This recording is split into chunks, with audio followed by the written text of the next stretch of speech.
Olá, seja bem-vindo. Mais da metade dos municípios paranaenses já tem mais idosos do que crianças. E a expectativa é que a curva se inverta totalmente até 2028, 2 anos antes do restante do Brasil. E ser um idoso com qualidade de vida é algo que precisa de atenção quando se é jovem. Sobre o assunto, eu converso com Jaime Rodrigues Dias Júnior. Ele é profissional de educação física e doutor em respostas fisiológicas e metabólicas do exercício e professor da Universidade Paranaense. Ele fala conosco de Umuarama. Tudo bem, Jaime?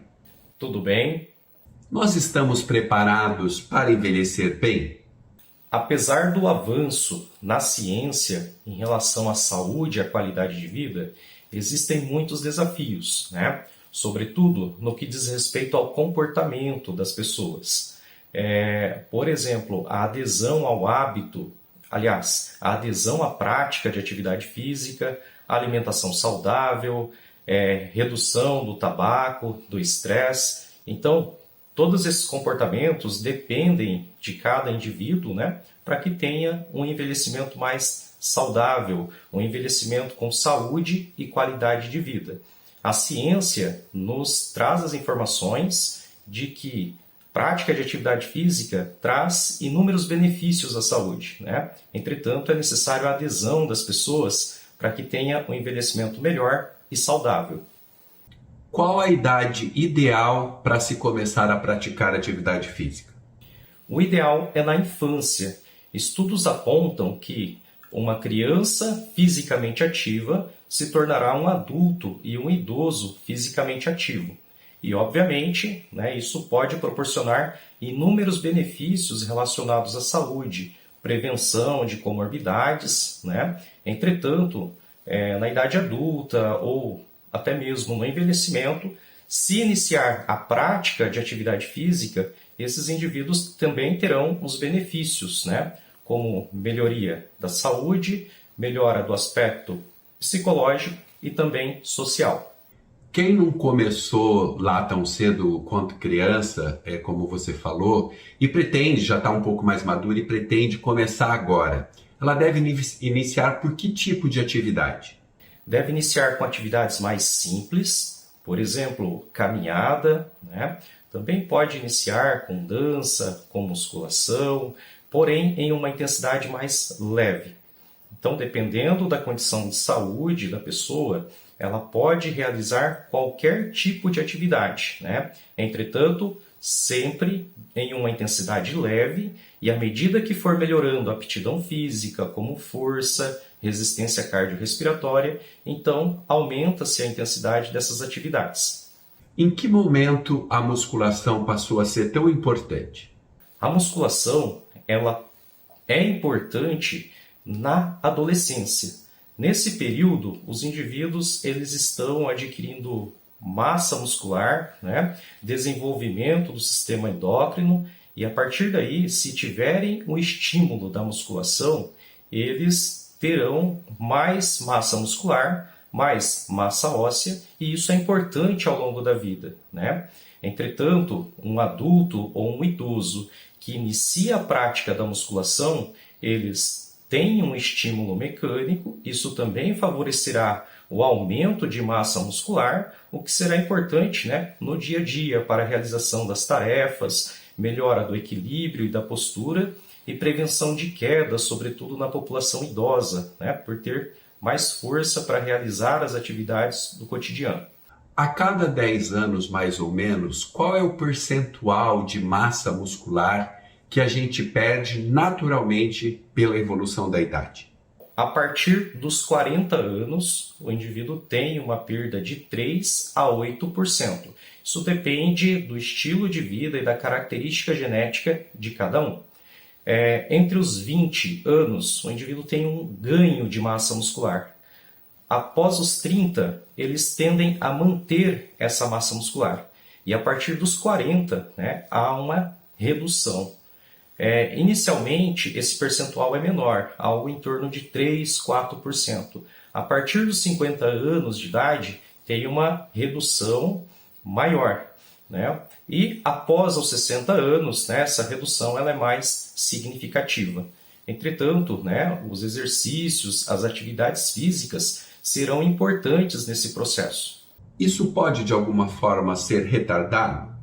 Sim, sobretudo com a prática de musculação, né? A musculação, ela promove um estresse mecânico, né?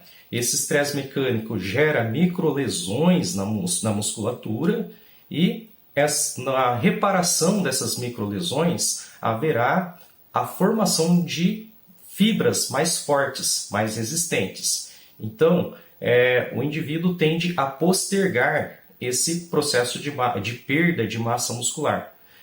Por exemplo, aos 50 anos de idade, né, se o indivíduo pratica musculação, ele vai ter uma retardação dessa perda de massa muscular. Porém, né, ao longo dos anos é inevitável. Os indivíduos eles irão perder massa muscular. Mas se eles têm um estilo de vida fisicamente ativo, sobretudo praticando musculação, né, eles terão essa perda mais retardada. Então será um idoso com uma quantidade de massa muscular maior, com realização de movimentos com mais coordenação, com mais equilíbrio, e isso melhora muito o cotidiano dessas pessoas idosas. Uma pessoa com 60 anos nunca praticou atividade física, mas decide fazer isso a partir de agora. Quais os benefícios que ela terá? Elas terão aumento da massa muscular, aumento da força, e por falar em força, esse é um parâmetro de saúde. Estudos apontam que indivíduos com menos força muscular no envelhecimento, né, tendem a desenvolver mais doenças, né, e podem também estar vulneráveis à mortalidade por todas as causas. Entretanto, estudos mostram que idosos com maior nível de força, eles estão mais resistentes a patologias, né, sobretudo as crônicas degenerativas.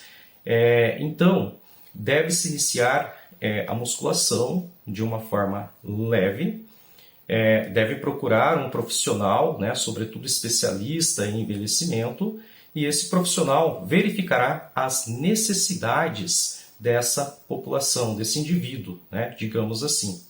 E, nesse sentido, né, esses idosos eles poderão também melhorar o aspecto psicossocial, porque há uma interação com os indivíduos na academia. Isso melhora a motivação, a socialização, a autoestima e reduz a ansiedade e também, né, sintomas de depressão. Uma pessoa, então, com 60 anos, qual é a frequência e o tempo máximo por dia que ela deve praticar exercícios? O ideal é que eles pratiquem entre 3 a 5 vezes na semana, né, em um tempo de 40 a 60 minutos. Não é interessante um programa de exercício físico com um período muito longo.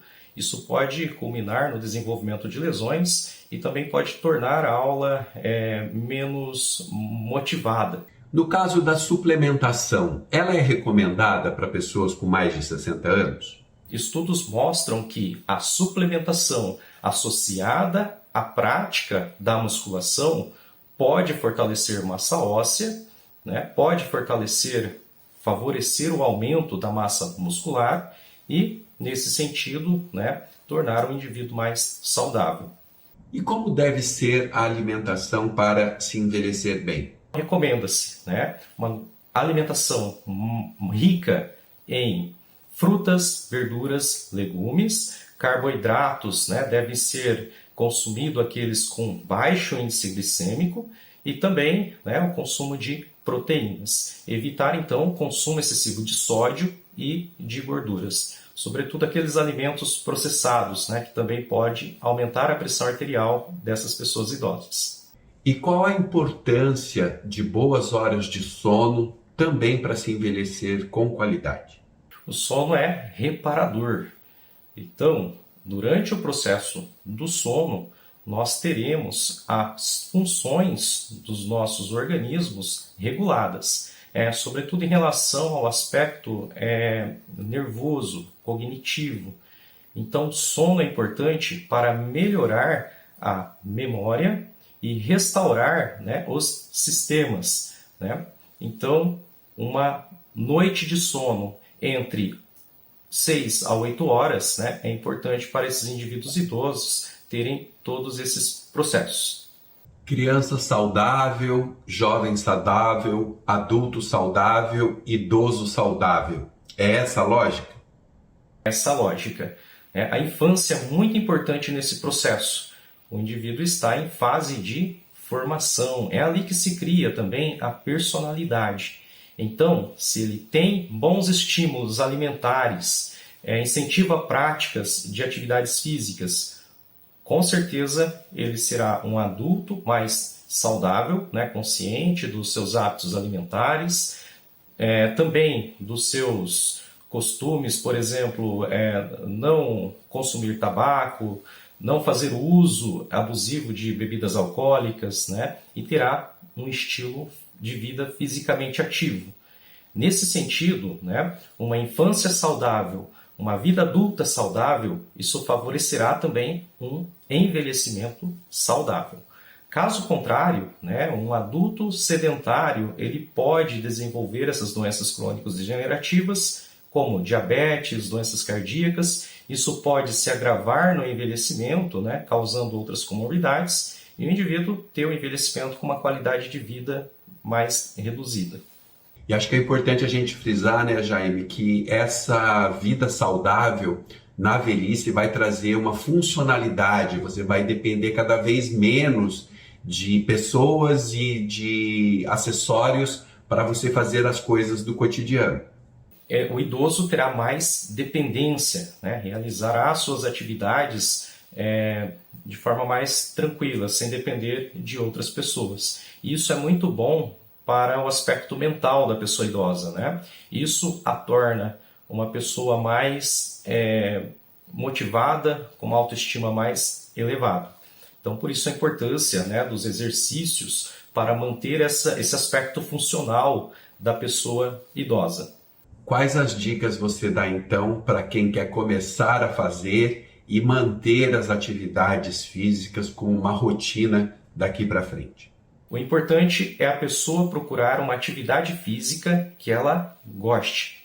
Por exemplo, ela gosta de dançar, né? É importante procurar uma academia de dança. Outra questão, procurar um profissional especializado. Esse profissional saberá as características individuais, né, biológicas, e nesse sentido, então, realizará a prescrição de acordo com as necessidades de cada indivíduo. Outra questão, né? Sempre praticar exercícios físicos com um amigo, convida um colega para participar da sessão de dança, né, da musculação, e nesse sentido um vai motivando o outro. Jaime, obrigado pela entrevista. Ok, fico feliz também em contribuir. E a você, obrigado pela atenção e até o próximo vídeo.